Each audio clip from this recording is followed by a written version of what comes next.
नमस्कार, पी न्यूजमा स्वागत छ। म स्नेहा नेपाली। समाचार सुरु गरौँ मुख्य शीर्षकबाट। गुल्मीको मुसिकोट नगरपालिका अपङ्गताको सहारा बन्दै अपाङ्ग भएका व्यक्तिहरूको घरमै पुगेर सहयोग।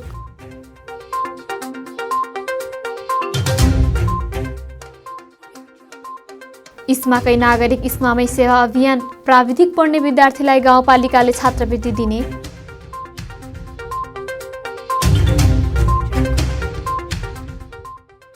सन नेपाल लाइफ इन्सुरेन्स कम्पनीद्वारा न्यानो कपडा वितरण, प्रमुख जिल्ला अधिकारीद्वारा धन्यवाद ज्ञापन।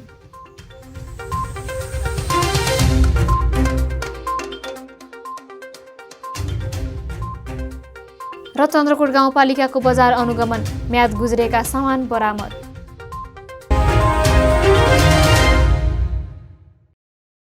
आकर्षक कोठा तथा किचन डेकोरेसनका लागि नवज्योति फर्निचर उद्योग।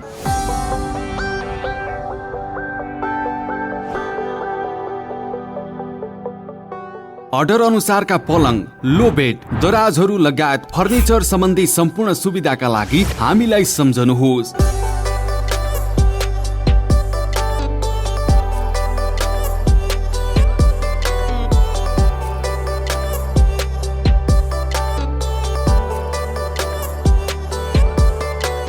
नवज्योति फर्निचर उद्योग, रेसुङ्गा नगरपालिका 7, बेतुखर्क तमघास, गुल्मी।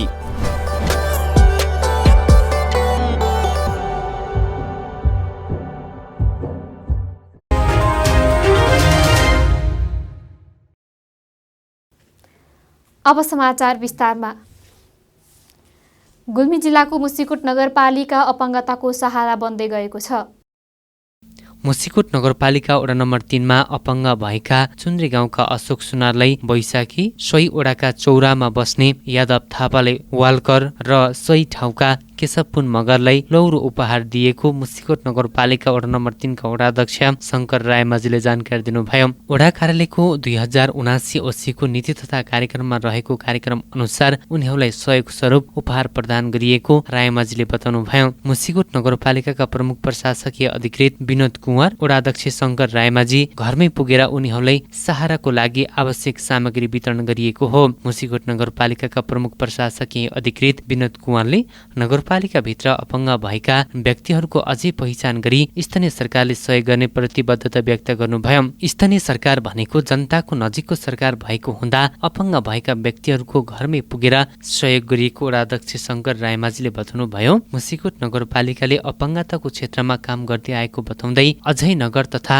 वडामा थप पहिचान गरी उनीहरूको क्षेत्रमा नगरपालिकाले आवश्यक काम गर्ने विश्वास व्यक्त गर्नुभयो। गुल्मीको इस्मा गाउँपालिकाले प्राविधिक विषय अध्ययन गर्ने विद्यार्थीलाई 25,000 छात्रवृत्ति दिने भएको छ। पालिकाले उपाध्यक्ष छात्रवृत्ति वितरण सम्बन्धी कार्यविधि बनाएर विभिन्न 10वटा विधामा अध्ययन गर्ने विद्यार्थीलाई छात्रवृत्ति दिन लागेको हो। एसईई पास गरेर मान्यता प्राप्त शिक्षण संस्थाबाट प्रविधि क्षेत्र कृषि प्राविधिक, पशु प्राविधिक, उद्यम विकास सहजकर्ता, lab assistant, sub engineer, nursing, health assistant, pharmacy र जियोम्याकिङ्स इन्जिनियरिङ अध्ययन गरिरहेका विद्यार्थीले उपाध्यक्ष छात्रवृत्ति कोषबाट वार्षिक 25,000 का दरले छात्रवृत्ति पाउने इस्मा गाउँपालिकाका उपाध्यक्ष तथा प्रवक्ता अधिवक्ता पार्वती कुँवरले जानकारी दिनुभयो। गाउँपालिकाभित्रका विद्यार्थीहरू प्राविधिक विषय पढ्ने कम मात्रामा भएको, पालिकामा प्राविधिक कर्मचारी राख्नु पर्दा पनि बाहिर जिल्लाबाट खोज्नुपर्ने समस्या भएकाले इस्माकै नागरिक इस्मामै सेवाका लागि छात्रवृत्ति दिने निर्णय गरिएको गाउँपालिका अध्यक्ष भगत सिंह खड्काले बताउनुभयो। त्यस्तै गाउँपालिकाले तत्काल इस्मा 4 दोहोलीमा 5 शैय्याको अस्पताल सञ्चालन हुँदै आएको र त्यहाँ पनि इस्माकै जनशक्ति राख्ने लक्ष्यका साथ छात्रवृत्ति नै दिएर भए पनि प्राविधिक क्षेत्रको आकर्षण बढाउन लागि अध्यक्ष खड्काले बताउनुभयो। गाउँपालिकामा प्राविधिक विषय पढाइ हुने 2वटा विद्यालय रहेको तर प्राविधिक पढ्ने विद्यार्थी संख्या भने एकदमै न्यून रहेकोले प्राविधिक क्षेत्रको आकर्षण बढाउने उद्देश्यले पालिकाले उक्त कार्यक्रम अगाडि सारेको शिक्षा, युवा तथा खेलकुद शाखाका प्रमुख लाल बहादुर कुँवरको भनाइ छ। छात्रवृत्तिका लागि 30 दिनभित्र आवेदन दिनुपर्ने र पूर्व परीक्षा परीक्षाका आधारमा प्रत्येक विधामा उत्कृष्ट अङ्क प्राप्त गर्ने 1 र 1 जनालाई छात्रवृत्ति दिइने प्रमुख प्रशासकीय अधिकृत धनेश्वर पौडेलले बताउनु भएको छ। गाउँपालिकाले प्राविधिक क्षेत्रमा धेरै करारमा कर्मचारी राखेको छ, तर स्थानीय नभेटिने समस्या भएकाले उपाध्यक्ष कोष कार्यविधि नै बनाएर छात्रवृत्ति दिन थालिएको गाउँपालिकाले जनाएको छ। Sun Nepal life insurance company limited Tamghas गुल्मीले बालबालिकाहरूलाई न्यानो कपडा वितरण गरेको छ। बिहिबार नेपाल लाइफ इन्सुरेन्स कम्पनीको 5औं वार्षिक उत्सव तथा सामाजिक सेवा दिवसको अवसरमा सामाजिक उत्तरदायित्व अन्तर्गत बालबालिकाहरूलाई जाडोमा लगाउने कपडा वितरण गरिएको हो। 18 जना बालबालिकालाई व्यवस्थापन गरिएको महेन्द्र नमुना माध्यमिक विद्यालयको मिनी होस्टेलमा रहेका सडक बालबालिकाहरूलाई जाडोको मौसममा लगाउने स्वेटर, स्टेसनरीका सामग्री र फलफुल वितरण गरिएको सन नेपाल लाइफ इन्सुरेन्स कम्पनीका शाखा प्रबन्धक सन्तोष कुमार छेत्रीले जानकारी दिनुभयो। कार्यक्रमका प्रमुख अतिथि प्रमुख जिल्ला अधिकारी पुण्य विक्रम पौडेलले सन नेपाल लाइफ इन्सुरेन्स कम्पनीले आफ्नो वार्षिक उत्सवको अवसरमा न्यानो कपडा र स्टेसनरी सामग्री वितरण गरेर पवित्र काम गरेको भन्दै संस्थालाई धन्यवाद व्यक्त गर्नु भएको थियो। सामाजिक दायित्व अन्तर्गत रहेर मिनी होस्टेलमा रहेका बालबालिकाहरूलाई संस्थाले गरेको सहयोगको प्रमुख जिल्ला अधिकारी पौडेलले प्रशंसा गर्नु भएको थियो। सडकमा माग्दै हिँड्ने यी बालबालिकाहरूको आनीबानीमा पहिले भन्दा अहिले फरक आएको उहाँले बताउनुभयो। यो कामले अन्य जिल्लालाई पनि सकारात्मक सन्देश प्रवाह गरेको प्रमुख जिल्ला अधिकारी पौडेलले बताउनुभयो।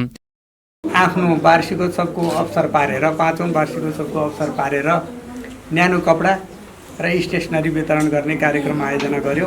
यो पवित्र कार्यमा सहभागी भएकोमा म सन नेपाल लाइफ इन्सुरेन्स कम्पनी लिमिटेडलाई धन्यवाद दिन चाहन्छु र यही अवसरमा म यस कम्पनीको उत्तरोत्तर प्रगतिको शुभकामना व्यक्त गर्न चाहन्छु। तर आज हामीले त्यो के अरे यिनीहरूलाई जुन देखेका छौँ अलि अस्वाभाविक जस्तो लागिरहेछ, तर योभन्दा अगाडिको व्यवहार देख्ने हो भनेदेखि हामी 3 छक पर्थ्यौँ। जसले पहिला देखेका छैन, देखेर भोगेकाहरू चाहिँ त ओहो यत्रो सुधार भइसकेछ है भन्ने स्थिति आएको छ। कार्यक्रमका सभाध्यक्ष महेन्द्र नमुना माध्यमिक विद्यालयका प्रधान अध्यापक कृष्ण प्रसाद मरासिनीले जिल्ला प्रशासन कार्यालय गुल्मी, स्थानीय सरकार र यहाँका राजनैतिक दलबाट सडक बालबालिकाको व्यवस्थापन भएको हुँदा सबै ठाउँबाट प्रशंसा भएको बताउनुभयो। साथै सहयोग गर्ने संस्था नेपाल लाइफ इन्सुरेन्स कम्पनीलाई प्र मरासिनीले धन्यवाद व्यक्त गर्नुभएको थियो। त्यसैले यो अत्यन्त चुनौतीपूर्ण र कठिन कार्यको प्रारम्भ गर्ने जुन एउटा सोच प्रशासन र यहाँका प्रबुद्ध वर्गहरूबाट भयो, त्यो कार्यको चाहिँ सर्वत्र प्रशंसा भइरहेको अवस्था छ। हाम्रो पहिलो चरणको कार्यक्रम भनेको बालबालिकाहरूको चाहिँ चरित्र निर्माण गर्ने हो। भिन्न पृष्ठभूमिबाट आएका बालबालिकाहरू, विभिन्न किसिमका पृष्ठभूमिहरूबाट आएका बालबालिकाहरू भएको हुनाले यी बालबालिकाहरूको मनोविज्ञान बुझेर उनीहरूमा एउटा असल चरित्र निर्माण गर्नु हाम्रो चाहिँ पहिलो प्राथमिकता हो। कार्यक्रममा विभिन्न राजनैतिक दलका प्रतिनिधि, विभिन्न संस्थाका प्रमुख तथा प्रतिनिधिहरूको उपस्थित रहेको थियो। चन्द्रकोट गाउँपालिकाले बजार अनुगमनलाई तीव्रता दिएको छ। चाडपर्वको मुखमा हुन सक्ने कालोबजारी तथा म्याद गुज्रेका सामग्रीहरूको बिक्री वितरणमा रोक लगाउने उद्देश्यले बजार अनुगमनलाई तीव्रता दिइएको जनाइएको छ। गाउँपालिकाले मुख्य बजार क्षेत्र शान्तिपुर र मजुवा बजार क्षेत्रका विभिन्न 160 वटा पसलहरूमा अनुगमन गरेको छ। पहिलो चरणमा व्यावसायिक पसलहरूलाई कानुन बमोजिम दर्ता प्रक्रिया ल्याउने तथा चाडपर्व लक्षित कालोबजारी तथा म्याद नागेका खाद्य तथा पेय पदार्थको बिक्री वितरणमा रोक लगाउने उद्देश्यले बजार अनुगमनलाई तीव्रता दिएको चन्द्रकोट गाउँपालिकाका उपाध्यक्ष विष्णु प्रसाद भण्डारीले बताउनुभयो। अझै 4 र 5 गते 2 दिन लगाएर चन्द्रकोट गाउँपालिकाका अध्यक्ष युवराज केसी, उपाध्यक्ष विष्णु प्रसाद भण्डारी, उद्योग वाणिज्य संघका प्रतिनिधि र सुरक्षा निकायका टोलीको संलग्नतामा बजार अनुगमन गरिएको थियो। अनुगमनको क्रममा पसलहरूबाट म्याद गुज्रेका कुकिज, चाउचाउ, हर्लिक्स, मिठाई, भुजा, फ्रुटी, कोक, फेन्टा, सर्फ, औषधि, कीटनाशक औषधि लगायत थुप्रै सामग्रीहरू बरामद गरी नष्ट गरिएको थियो। अनुगमनको क्रममा दर्ता नगरेका पसलहरूलाई तुरुन्त दर्ता गर्न र मूल्य सूची नराख्ने पसलहरूलाई राख्नको लागि अनुरोध गरिएको थियो। त्यस्तै पसलको बोर्ड नराख्ने र स्वास्थ्य सुरक्षाका मापदण्ड पालन नगर्ने पसलहरूलाई पालन गर्न आग्रह गरिएको गाउँपालिकाले जनाएको छ। अनुगमनको क्रममा पहिलो चरणमा व्यवसायहरूलाई अभिमुखीकरण सहित सचेत गराउने, म्याद नागेका खाद्य सामग्रीहरू बरामद गरी नष्ट गर्ने कार्य तय गरिएको अनुगमन समितिका सदस्य सचिव प्रकाश पन्थीले जानकारी दिनुभयो। आगामी दिनमा चन्द्रकोट गाउँपालिकाका विभिन्न क्षेत्रहरू शिक्षा, स्वास्थ्य, कृषि, पशु बजार लगायतका क्षेत्रमा अनुगमनलाई तीव्रता दिँदै जाने र नियमानुसार कानुनी कारबाही प्रक्रिया अगाडि बढाउने समेत चन्द्रकोट गाउँपालिकाका प्रमुख प्रशासकीय अधिकृत विष्णु प्रसाद भुसालले बताउनुभयो। समाचारमा पालो भएको छ विश्रामको। विश्रामपछि पुनः उपस्थित हुने नै छौँ। आकर्षक कोठा तथा किचन डेकोरेसनका लागि नवज्योति फर्निचर उद्योग।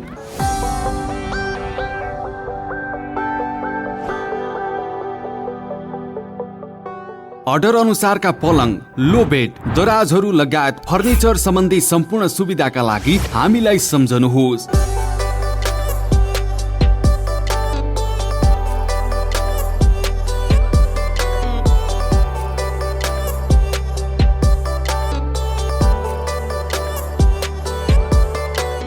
नवज्योति फर्निचर उद्योग, रेसुङ्गा नगरपालिका 7, बेतुखर कत्तम घाँस, गुल्मी।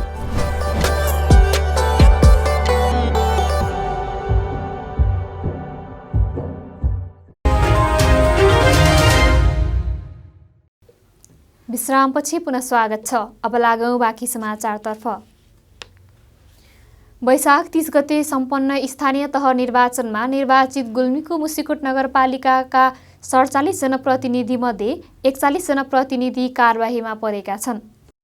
निर्वाचन आयोगले शुक्रबार सार्वजनिक गरेको खर्च विवरण नबुझाउने उम्मेद्वारको नामावली मध्ये मुसिकोट नगरपालिकामा निर्वाचित 41 जना जनप्रतिनिधिले समयमै खर्च विवरण नबुझाएको पाइएको हो। निर्वाचन आयोग ऐनको दफा 26 को उपदफा 1 अनुसार निर्वाचनको परिणाम सार्वजनिक भएको 1 महिनाभित्र सम्बन्धित उम्मेद्वार वा राजनैतिक दलले आयोगले तोकेको ढाँचामा निर्वाचन कार्यालयमा खर्च विवरण बुझाउनु पर्छ। खर्च विवरण नबुझाउने जनप्रतिनिधि कारबाहीमा परेका हुन्। खर्च विवरण नबुझाउनेको नाम सार्वजनिक गर्दै शुक्रबार निर्वाचन आयोगले जरिवाना पनि तोकेको छ। आयोगले सार्वजनिक गरेको नामावलीमा मुसिकोट नगरपालिकाका अधिकांश पराजित उम्मेद्वारले पनि निर्वाचन खर्च विवरण आयोगमा बुझाएका छैनन्।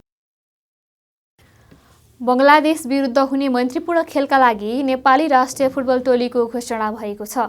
कार्यवाहक मुख्य प्रशिक्षक प्रदीप हुमागाईले बिहिबार एन्फा कम्प्लेक्समा आयोजित कार्यक्रममा 23 सदस्यीय टोली घोषणा गर्नुभएको छ। यस अघिका प्रशिक्षक मोहम्मद अल्मुताइरीसँगको विवादका कारण टोलीबाट निकालिएका 10 जना खेलाडीले पुनरागमन गरेका छन्। ऋतिक खड्का र आशिष चौधरी पहिलो पटक राष्ट्रिय टिममा परेका छन्। चोटका कारण सुनिल बल टोलीमा परेका छैनन्। प्रशिक्षक हुमागाईले कप्तान भने घोषणा गरेका छैनन्। उनले खेलअघि कप्तान घोषणा गर्ने बताए। नेपालले असोज 11 गते बंगलादेशसँग दशरथ रङ्गशालामा मैत्रीपूर्ण फुटबल खेल्दैछ। हामी समाचारको अन्त्यमा छौँ। बिदा हुनु पूर्व मुख्य शीर्षक पुनः एकपटक। गुल्मीको मुसिकोट नगरपालिका अपाङ्गताको सहारा बन्दै अपाङ्ग भएका व्यक्तिहरूको घरमै पुगेर सहयोग।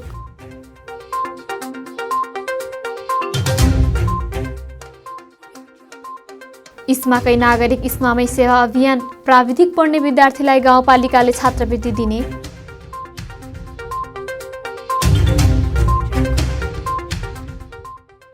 सन नेपाल लाइफ इन्सुरेन्स कम्पनीद्वारा न्यानो कपडा वितरण, प्रमुख जिल्ला अधिकारीद्वारा धन्यवाद ज्ञापन।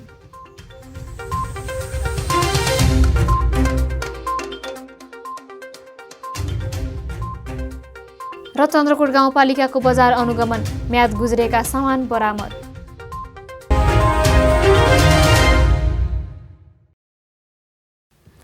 अहिलेलाई बी न्युज सकियो। अर्को न्युजमा उपस्थित हुने नै छौँ। हेर्दै गर्नुहोला बी टेलिभिजन HD। हवस् त, नमस्ते।